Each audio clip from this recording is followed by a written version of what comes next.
morning, Bucknutters. Welcome to the Bucknuts Morning 5 on Wednesday, May 17th, 2017. I am Dave Biddle. I am very happy to be joined by the Dean of Ohio State football recruiting, Bill Kurelic. Bill, Dallas Gant, of course, became the 10th commitment in Ohio State's very impressive 2018 recruiting class yesterday. Interestingly, I mean, this guy's an elite recruit, a high four-star recruit, and he's ranked 9th out of 10 of the commits they have so far. That's how elite this recruiting class is. But just first question for you, what type of impact do you think Dallas Gant, a player like this, is going to have during his career at Ohio State? I know you wrote a story about this yesterday. What kind of impact can we expect from Dallas Gant, Bill? Well, I think he has a chance to be a 3-year starter type guy. I saw him in person at Ohio State's camp last summer.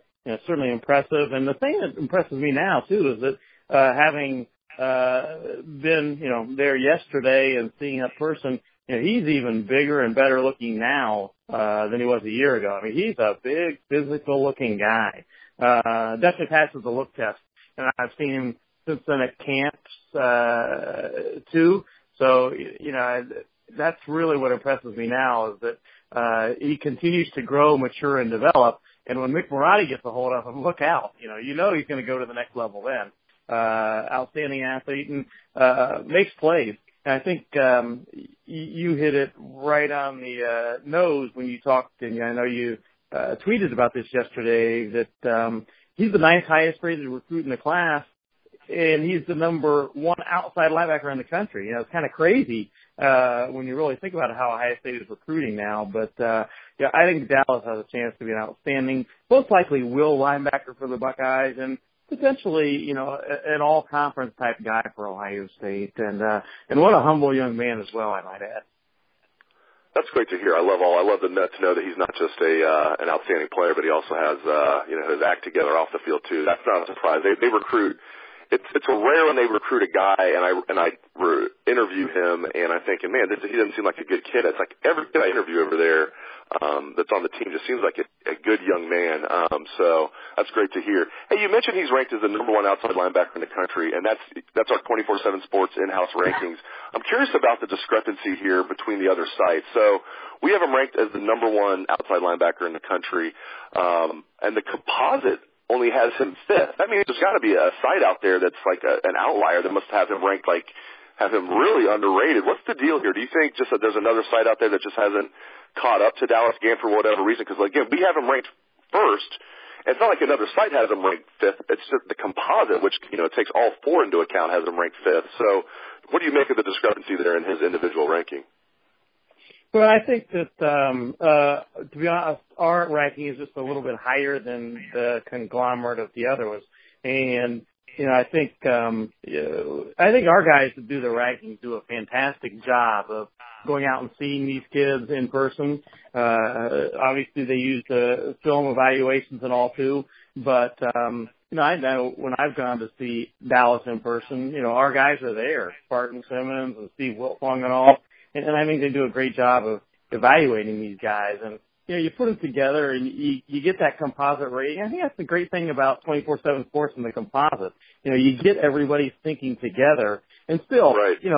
Even at the number 5 outside linebacker in the country, even if one of the services is a lot different, having lower, at number 5 in the country, that's a pretty doggone good linebacker when you're getting the number 5 outside linebacker in the country.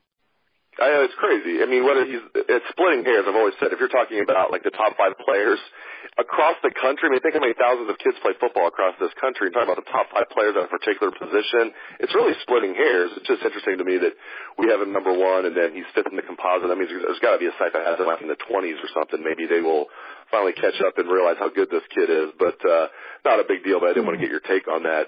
I might add, Dave, another sidelight to that story. I was a high school coach for a long time, high school teacher and coach, and my number 1 background coaching wise, I was a basketball coach. I was a head basketball coach for many years at a big high school, and I also coached football. But one thing I learned when I really got into the football recruiting business is that there's a lot of difference of opinion as far as football players when college coaches go to evaluate them, more so than basketball. When my players were getting recruited it seemed like that there was a pretty good feel for how good they were. There wasn't a lot of difference in coaches recruiting them. But when you get to football, I found out that quickly as I got in the business 30 years ago that there is a variety of opinions out there. One college coach can look at a recruit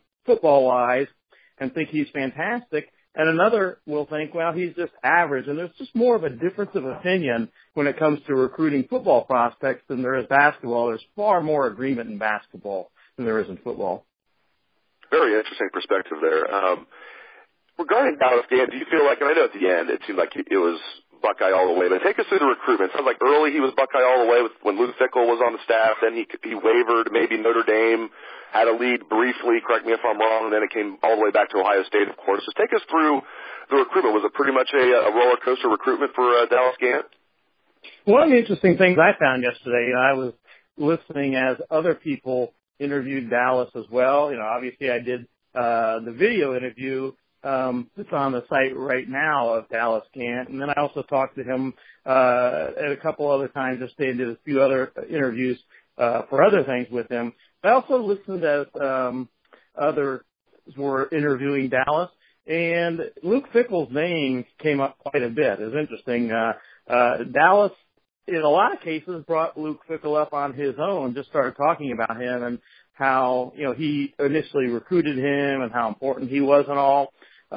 So there's no doubt Luke Fickell was important. Dallas did say that when he left, it actually didn't change his thinking too much on Ohio State, if at all. And I found that kind of interesting. Obviously, Bill Davis, worked hard then recruiting him. And interestingly, Dallas said for the most part, even though Luke Fickell left, and it was, a tough decision for him and all that, for the most part, Ohio State really did have the lead all the way, he said. And he did say Notre Dame. I asked him directly, what was your order? And he did say exactly what I thought it was. And what I talked with him about talked about on our site leading up to the decision, he said that his final order was Ohio State 1, Notre Dame 2, and then Michigan 3.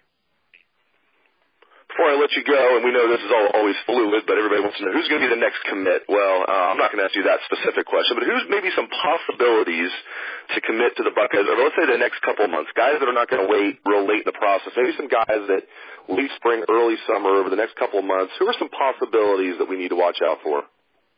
Well, really, of the guys that have said that they're going to announce in the next couple of months, of course, two of them pop to mind right away because they're five-star guys.